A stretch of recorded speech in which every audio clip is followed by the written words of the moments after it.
If you're staying in an Airbnb and you come across one of these Indesit Induction Hobs and you don't even know how to turn it on, it's really easy. So this is your power button here, but if you tap it, nothing will happen. You need to hold it down for a couple of seconds and it will come to life. There we go. Now, each of these buttons here represent each corner. So if we want this corner on, we need to hit this button here. You need to do it within a few seconds, otherwise it will turn itself off again. And now you can see that we're on here, it's 0. We can put the power up to 9. After 9, it will actually go to P, which is power boost. In other words, it will boil very quickly. That will be the maximum setting, this one here. And you can turn it down again. If you did want to have the child lock on, you can hold down this button here for 3 seconds.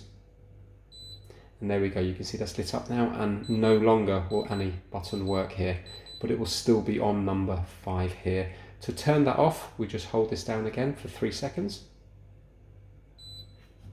But yet, you still can't adjust it because you need to tell it to go back to this one here. So if we tap this button again, you will see a little dot comes next to the 5, and that will allow us to change now.